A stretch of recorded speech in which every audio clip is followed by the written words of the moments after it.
Alyssa, hi, welcome to the Female Startup Club podcast. How are you today? Hi. Thanks for having me. I'm so excited to be here. I am good. Where are you? I can see a lot of clothing racks behind you. Love it. Yes, we are in LA in our studio. I'm actually in our sample room. So this is where we do kind of our fittings and tweak things and fit them and make them perfect before they head into production. That sounds like every fashion gal's dream. When I used to work in fashion, I would love to get to play in like the closets and dress and take things and shoot things and all the fun stuff. It is fun. It sounds maybe a lot more glamorous than it actually is. I think common misconception in the fashion industry is that it is very glamorous, and it's actually, I would say, one of the least glamorous industries that exists. But it is fun, and when you get it right after all of the blood, sweat, tears, fittings, shrinkages, measurements, it is really fun. But it's a process. It's a process to get things to a great place that meets, especially we have very high quality standards and fit standards. Those are two huge things for us. So it's a very big process getting there. But once you do, it feels really, really good. Yeah, I bet. And with so many different styles, gosh, there's a lot to manage there. I totally feel you. Do you want to give everyone a bit of a spiel on who you are and what your brand actually is before we jump in? Sure, yeah. My brand, we started in 2009. It has been a journey. Our business really was completely accidental. I was in college and my dad had passed away, and I was the kind of person that liked to channel my grief. I wanted to do something very physical. I've always known I would work in the fashion industry. I'm not sure if I knew exactly what route I was going to go, but I've always been creative. I've always liked the very physical aspect of the fashion industry. And I think, when my dad passed away, I was having a scarf phase just in my personal style. I've always really loved scarves. I felt like they were just like I feel like a lot of people gave scarves as gifts, and I feel like it was a gift. Keep in mind, this was 2009 when scarves were really, really having a moment. Like you'd wear them with tank tops, and there was no season in which you didn't wear a scarf. I was in school in Arizona. It was very hot, and I wore a scarf almost every day. So it was that time to just paint a picture. Scarves are not like that anymore. But I made a scarf for myself, a couple of friends, and I attached these little good luck charms on them. And it was kind of like something tangible. I felt like when I wore it, my dad was with me and people wanted them. So I started making them, and it was, like I said, it was really just a coping mechanism for me at the time. My dad's name was Donald. Everyone called him Donnie. So that's, where the name came from. It was really never intended to be anything more than me making scarves for girls at my college. Actually, it was never really intended to be anything more than me making a scarf for myself and a friend. And, it just somehow caught on.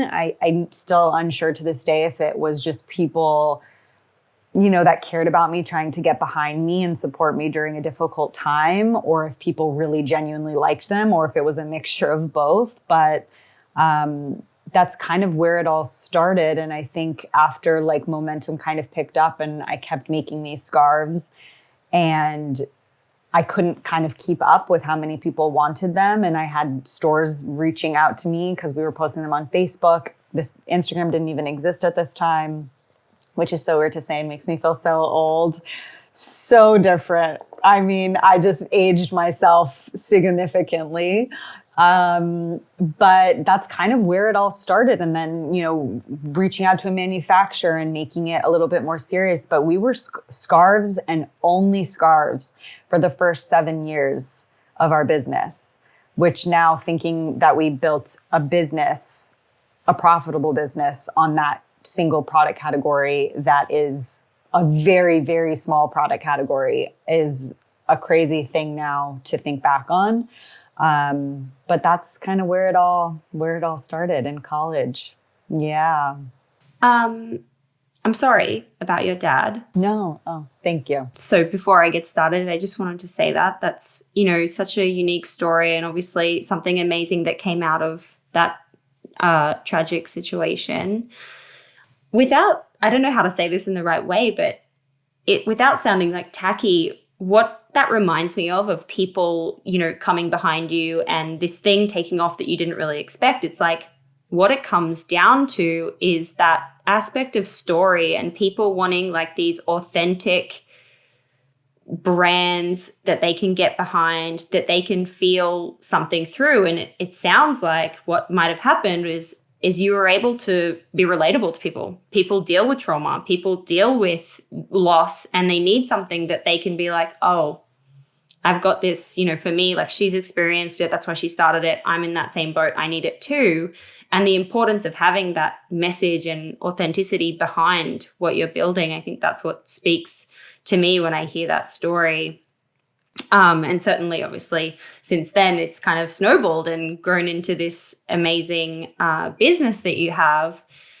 I do want to talk about sort of that 2009 picture when it comes to marketing and to now. But before that, in those early days, when was the point where you started to think, oh, I'm going to have to invest some money into this business and I'm going to take it seriously now because, now things have kind of changed and it's not just me making scarves for my immediate circle? Yeah. I would say that happened probably about like 6 months after. I would have like these like scarf parties at my apartment at school. And I think there was one and we had like a couple hundred scarves probably. And we didn't really know I didn't really know what to expect. And we sold, like people were like grabbing them and we sold out in like 30 minutes. And again, keep in mind, this was in Arizona. So it was weird is the best word that I can use. And I think it was just a matter of like, okay, there's really something here. And it was really in the beginning and like even still to this point, I mean, we're self-funded. So like this has really been like recycling. And it's like the money we made on that trunk show or scarf party or whatever we want to call it, we use those funds to like go out to a manufacturer and like do this in a bigger way. And we did it small and we did exactly what their minimums were. And, and then the profits we made on that, we kind of just kept recycling it. So, I can't speak to raising or any of that. It really has just been a very slow, there's a reason that it's taken us so long to get to this point, and there's pros and cons to that, certainly. Things that, are great about it and things that like I'm sure we could have gotten to this point much quicker if we would have done things a little bit differently. But I really honor our journey and the things that I've learned along the way and that have really gotten us to this point. And I think has built something that isn't trendy and isn't, going to just pop and then kind of go on the decline. I think the way that we've gone about things is building something that's hopefully going to last. But yeah, I think it's really just been a series of recycling funds and also being beyond frugal. And I think for me, that is the biggest thing. I think, I talk to a lot of other business owners or people who want to start things, and I feel like people are wasteful with their money. And I think that even if you are doing a round of funding and you are raising, that doesn't mean get the nicest, biggest office and spend the most money on your furniture. And when you're flying for work, fly first and stay in the coolest hotel. That's not, I don't believe in that. And that's how we've gotten to this point, is being as scrappy as possible and really spending. What are some examples of that, like scrappiness, especially in the beginning? Like I'm always interested to hear like how people, scrap to make it work kind of thing. Oh, for sure. I lived in New York for a very long time, and Malika, who has worked with me for 10 years at this point, and is really, my right hand. It was just, the two of us for a long time. And she was in LA and I was in New York. Actually, she was in Colorado and I was in New York, and our production was in LA. So we would meet in LA. I also had a full-time job in the beginning in New York. So like it was balancing that. We would fly out to LA to meet for like production trips. Now, I would take in the beginning the oddest hour flights with layovers to save $150. We would stay, when I tell you, in the most sketch Airbnbs you can imagine in downtown LA. It was like we almost went to sleep at night sometimes and we were like, hope I see you in the morning. Like, super shady.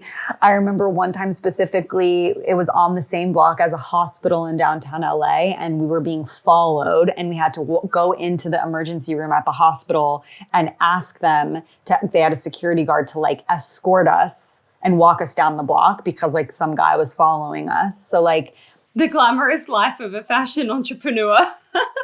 I'm not telling people to do that, but like, saving $50 was saving $50. And it was like, I'm sure now looking back, obviously there's no cost to your safety. And like we maybe redid where we got Airbnbs in the future. But I think the point that I'm trying to get across is just like, even if people are like, it's just $100, it's not just $100. It's like, that really does go a long way and it adds up.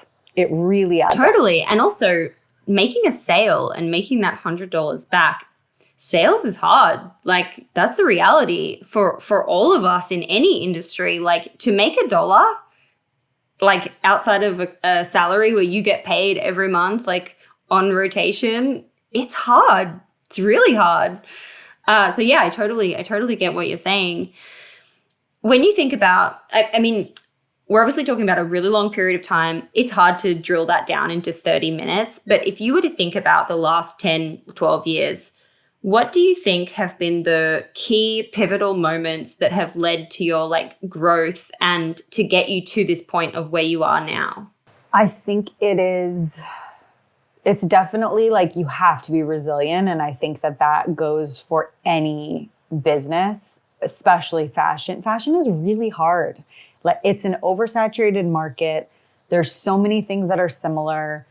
A lot of people just like want to have a fashion brand. And, because there is such fierce competition, especially whether you're direct to consumer or whether you're wholesaling, which we do both, I think there's just a lot of things that knock you down, a lot of things you try that don't work. And it's so easy to be like, okay, well, that's it. This isn't working. When we showed to Barney's, actually Barney's maybe isn't a good example. Barney's actually reached out to us in the beginning, and that was like a huge moment, I would say. That was like the first luxury department store that showed interest in us. But it's like we had been showing to Saks and Neiman's and all these other people for years, and them saying like, we'll keep an eye on it, but it's not right now. And I think it's the resilience and the persistence and the passion to know that like you should keep going instead of giving up, because it is so easy to give up when like, especially when it's something that you're making and you take it so personally. That's something that has been like a journey for me as a person. I mean, listen, at the end of the day, and this goes to, influencers, brands, designers, it's like, there are a lot of people that are putting things out there that's like your art to be really ripped apart through Instagram, through everything. And I think, you have to stay true. If you're staying true to yourself, it's way easier to power through all of that. Whereas, if you're not, I think it really takes you down. And I think that's taken me a long time to get to that point, and designing what I feel is right versus what the trends say or what our showroom says or what, at the end of the day, it's what I feel and it's what our customers feel. It's not about the buyers. It's not about our showroom. It's not about all of that other stuff, which I know I'm kind of digressing from your original question, but I think pivotal moments are, a celebrity wearing our pieces, getting into certain department stores.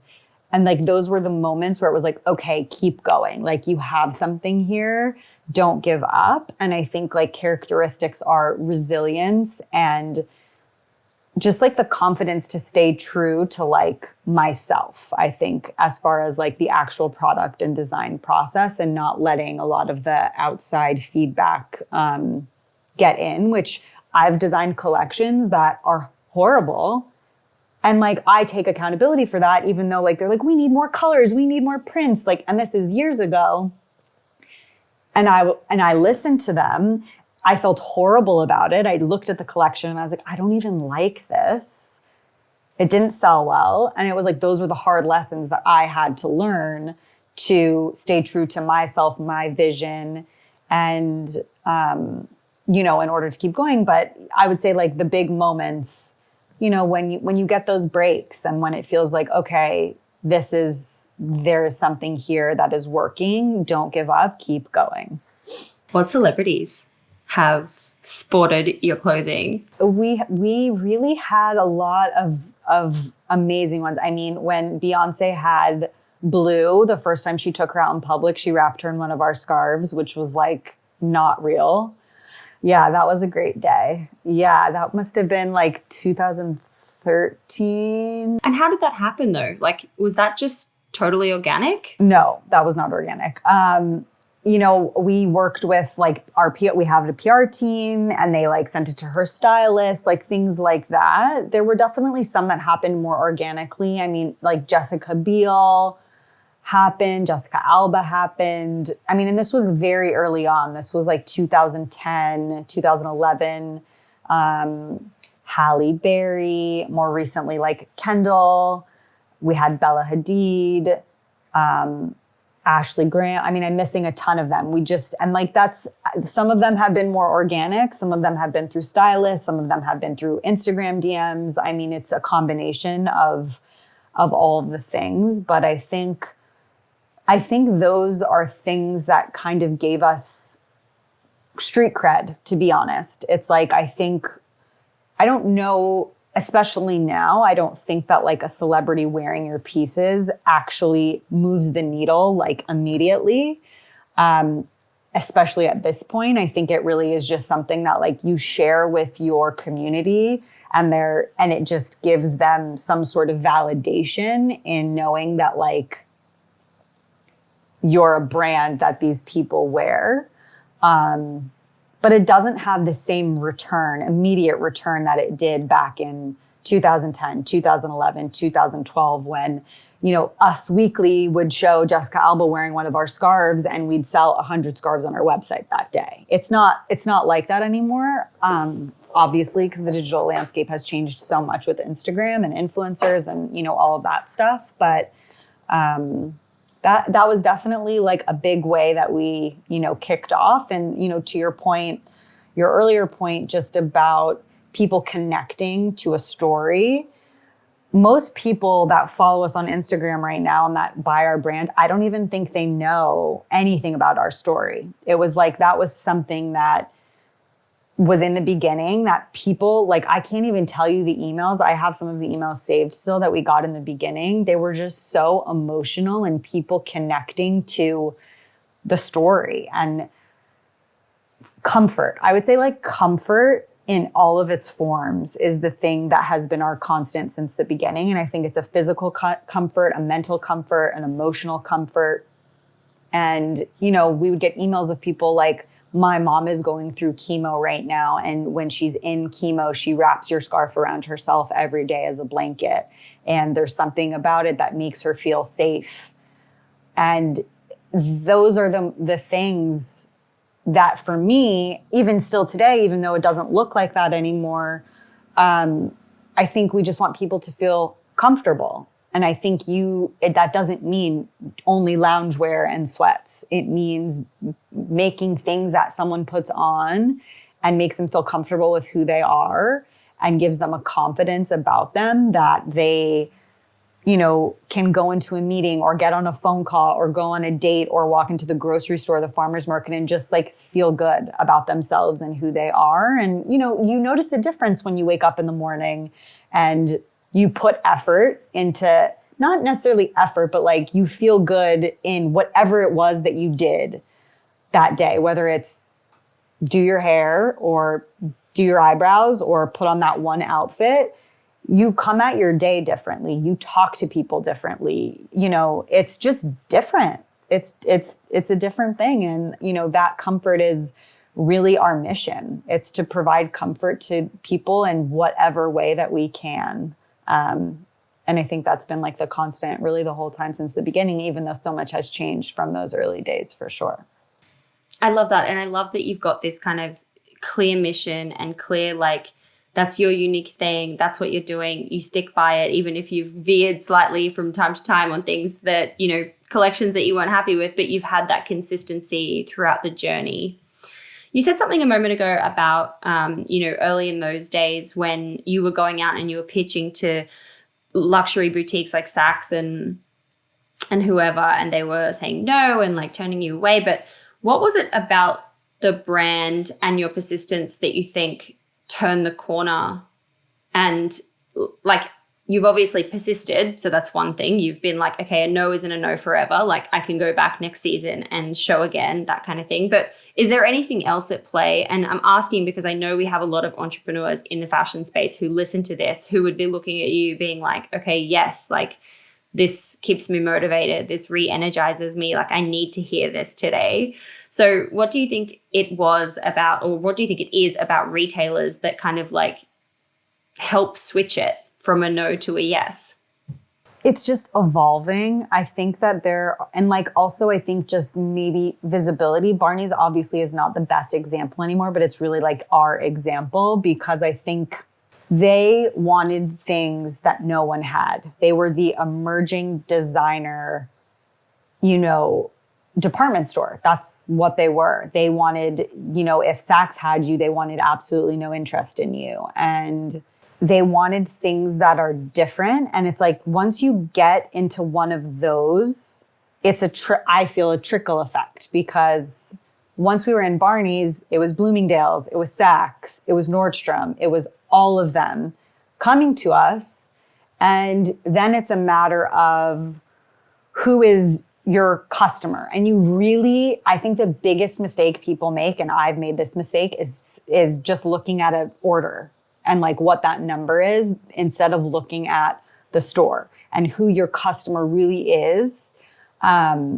Because sure, I'm not going to use store names because like they all appeal and work for another brand, but one store can send you the biggest order you've ever gotten and you can take that order, make the product, and it's really not that store's demographic, and they're going to send it back to you, and you're going to be really screwed as a small business. So I think it's really knowing who your customer is and making sure that the stores and your retail partners align with that, and to not get distracted by the numbers and the amount of an order. I mean, even now when we have new stores reach out to us that like try and dangle these gigantic orders, I'm like, we'll cut that order into a quarter. Let's test it for a season. I would rather something sell out and we can make more, or we revisit in a larger way the following season, than accept these gigantic orders and then they get stuck with it and then we get stuck with it. Or even if we don't, it's like, that doesn't feel good to me. I don't want to, work with a store and they're stuck with, units, and I'm not going to take them back and they're stuck with them and then we'll never work together again. I mean, it's all this give and take with these partnerships. But I think, listen, like, I think our brand has really evolved as I have evolved over the past 12 years. I was in college and I dressed a certain way, and then I moved to New York and I worked in luxury, fashion in a corporate environment for 3.5 years, and I dressed a certain way. And then I was out of that and I was all in on this, and I was traveling and taking meetings and doing PR and had an office in New York and was like this small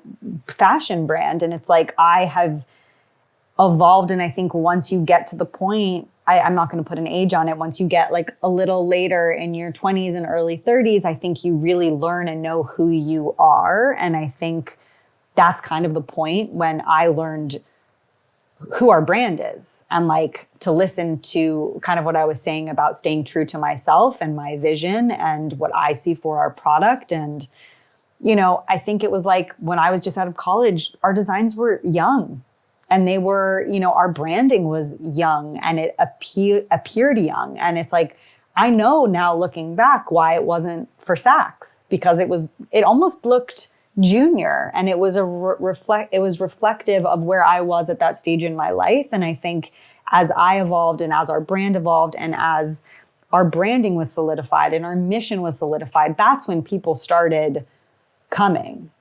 and coming back, I would say. And like the fact that these people took these meetings initially when we were, you know, got our logo. I don't even want to like even think about what our logo looked like. I can't even believe that they like took meetings with us. But it's a process, it's an evolution. And I think you have to be open to that evolution and to know that like where you're starting is not where you should end up, because it's a journey. It is a journey to get there. And like to know what your logo is that represents your brand properly. We've had 4 logos over the past 12 years. And it sounds silly. A logo is paramount. You know, we just changed our labels. This is actually an interesting example. Our labels, and everyone on our team had a moment where like we were all freaking out because the new material we used for our labels I don't even have words for it. It looked like it could have been any other brand that sells things for like a luxury brand. And it's like taking it from this like cotton silk to this twill, whatever material. It changed everything. And I think it's those details that go such a long way that people, you know, disregard, and those changes over time that when we found our foundation and our footing, that allowed those stores to kind of revisit us in a more real way. Very long answer to your question. I love it though. Thank you. So interesting. I want to switch to talk more about your marketing in today's world. Obviously, you've gone through this journey. 2009's different landscape to today. There are platforms like TikTok, there's Instagram, there's, I don't know, however many other channels that probably weren't in existence back then. For you now, what's working and where's really important for you to allocate budget towards in 2021? I think content is the truth. I think, and like knowing that evolves and knowing that what people are gravitating towards on Instagram as far as content is not a constant and that it changes a lot. But at the end of the day, making sure your product is portrayed in a way that is true to your brand and also true to, or it also appeals to your demographic is what moves and sells your product.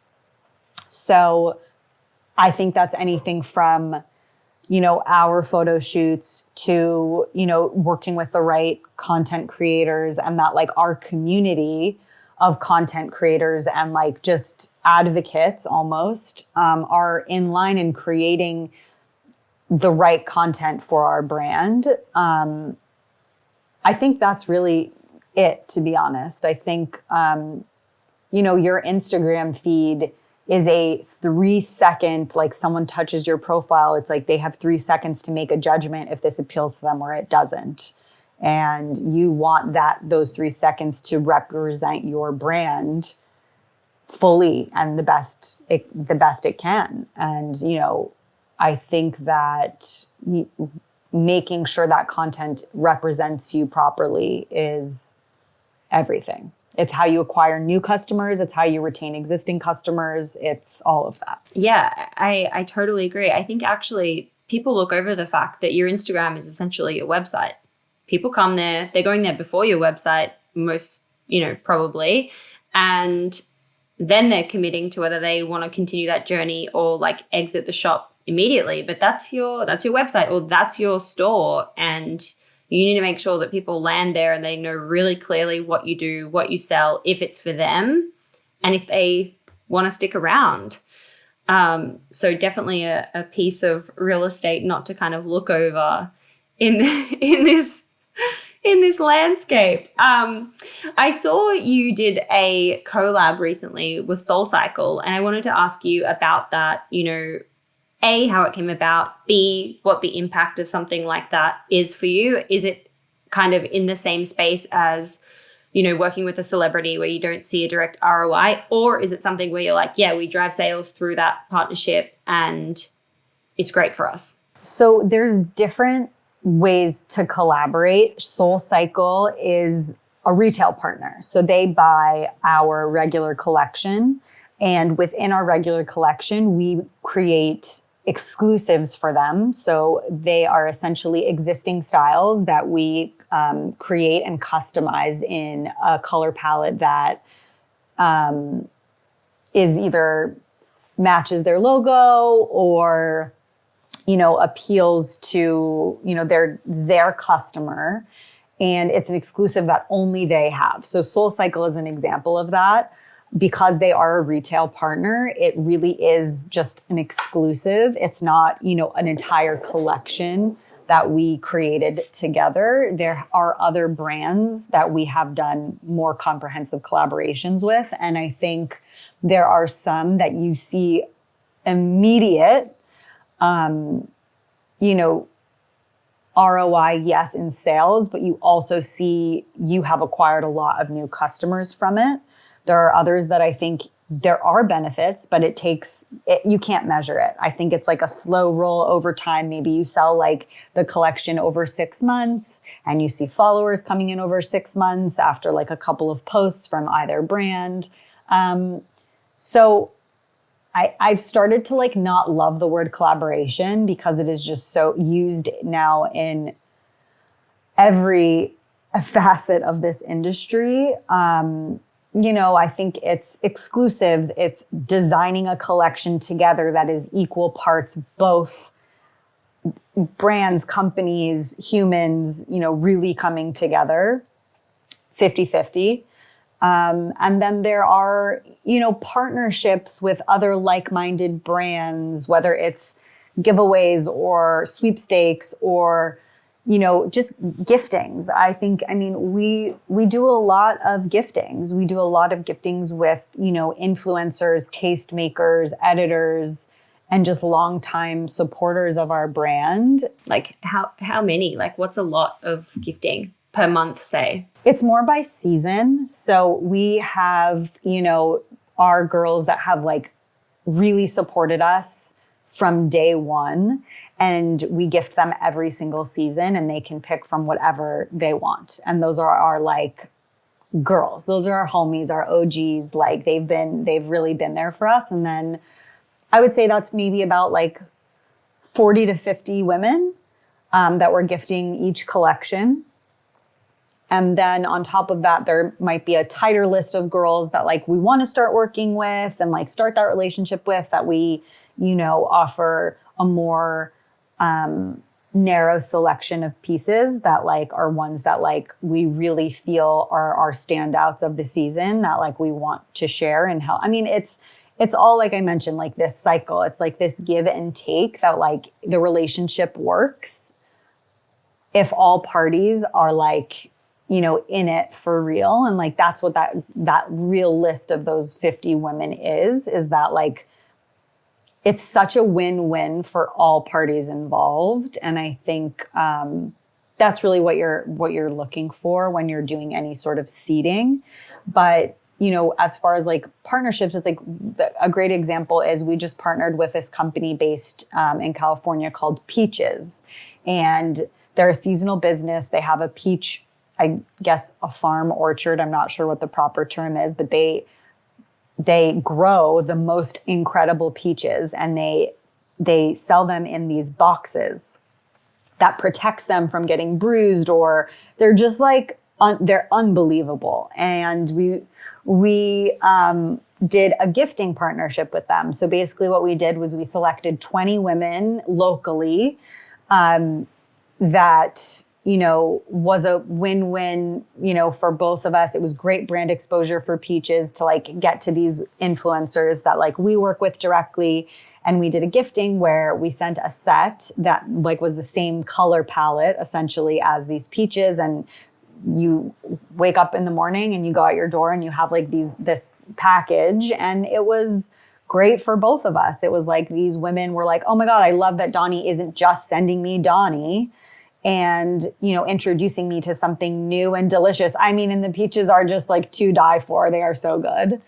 But I think that's another example of, you know, we're also supporting this other business. And I think for me, our Instagram is very small for the business that it generates. And, you know, it's small but mighty is what we really call it. But like we have a platform that is very engaged, and we have our return customer rate is extremely high for industry standards. And I think they trust us, they want to listen to us. And it's like, we have a platform that like we can use to promote other businesses, other women, other causes. And we do. And I think that's a huge thing for us also. And, you know, I think as long as everything, whatever partnership, it has to be a win-win. It's a two-way street. And I think that's something that's often missed in this industry. I think it's a lot of take, and a lot of expectations that are unfair. And I think if you are going into things knowing that like it has to benefit everyone truly, that's when just like long-term success is really achieved. It's where the magic happens. What do you think is the most important piece of advice that you could give to anyone who is either already in the fashion industry and earlier on in the journey than you, or wanting to start a fashion brand in 2021? I honestly would just say, don't create something to just create it, and don't start it to just start it. Have a perspective, have a point of view, have something that's different. Do it differently. I mean, if you want to start a basic t-shirt line, there are a million different basic t-shirt lines. So what are you doing differently? What makes it different? My philosophy truly is, we're not going to make something if I feel like someone out there does it better than us, because there's absolutely no point. There is so much good stuff out there, truly so much good stuff. So, you know, as far as like a great example is like expanding into different product categories. Swim is something that a lot of people have asked us to do. And I don't want to do it because swim, there is so much amazing swim out there that I don't feel like jumping into that market, because like I have swimwear that I love, and like I'm going to just keep that for them, you know? And I think that's a great place to do a collaboration with an existing swimwear brand. But I think it's just do it, have some, don't just, I feel like the problem these days is a lot of people just want to start a business. And I think you have to let the idea come and not Got it. You want to identify why you're unique as well. What's your point of difference? Why should people buy you over Joe Blow next door? Right. Exactly. I 100% agree. There's a lot of stuff in the world these days. At the end of every episode, we ask a series of 6 quick questions to kind of wrap it all up, some of which we might have covered, some of which we might not have. But question number 1 is, what's your why? Why are you doing what you're doing? I think that's twofold. I think the first is, like I said earlier, to just like provide comfort to our customers and the community in whatever way we can. And I think also to provide opportunity. I think, you know, our business touches a lot of people, as far as like in LA, we produce everything locally. We support a lot of factories, dye houses, cutting houses, just a lot of businesses, and, who we employ within our immediate team. I think that really drives me, that responsibility of the opportunity that we are able to provide, is a huge why for me. Why, get up each day. Yeah. Question number 2 is, what do you think has been the number one marketing moment that made the business pop?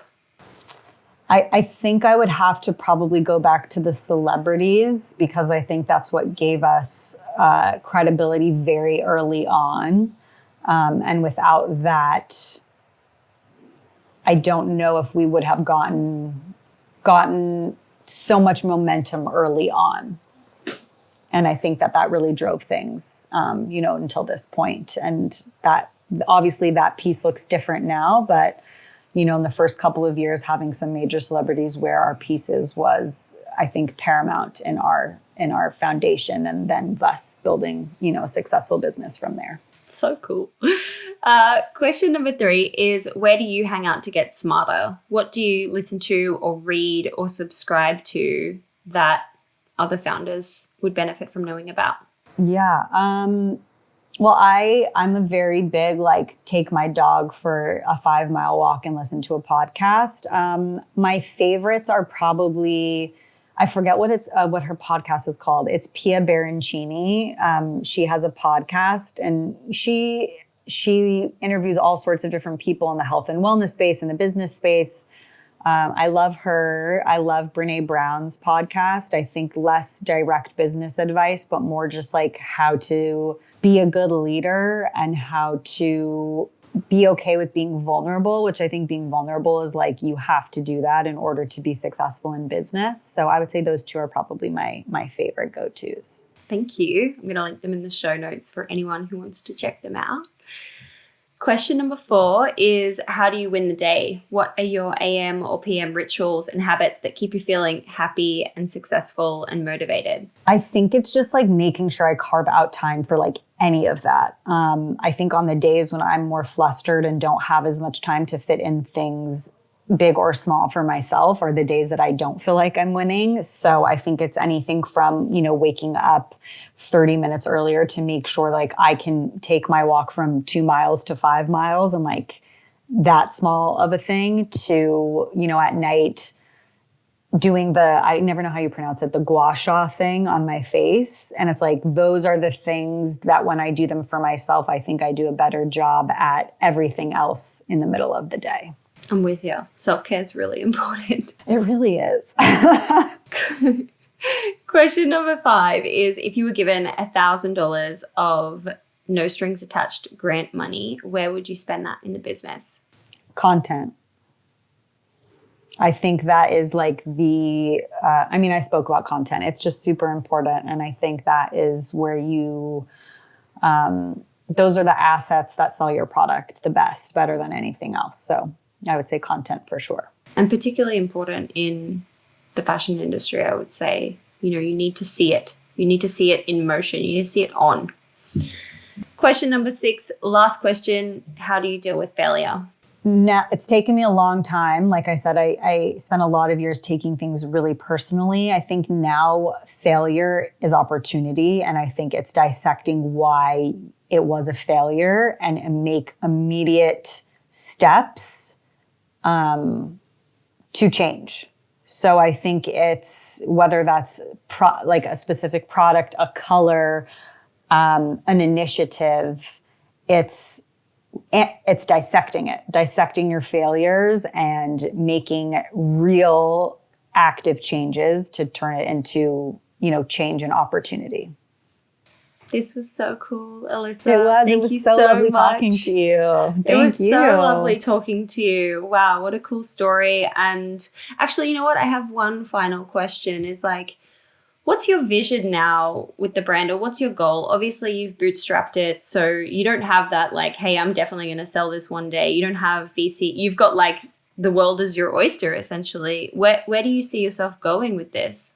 The truth is, I don't know. Yeah, I get that question so much. And I think I always thought that I had to have an answer to it. And I think I realized with everything and with all the evolution and changes, whether it's from scarves to clothes or really anything, I think it's just to not necessarily have an answer to that question. And I think as we evolve, things change, and being open to that and welcoming the things that come our way. And I think as long as our two constants are providing comfort in the things that we make and providing opportunity, as long as we continue to do both of those things, I think this could take on many different iterations or many different paths, but just kind of being open to whatever that might look like.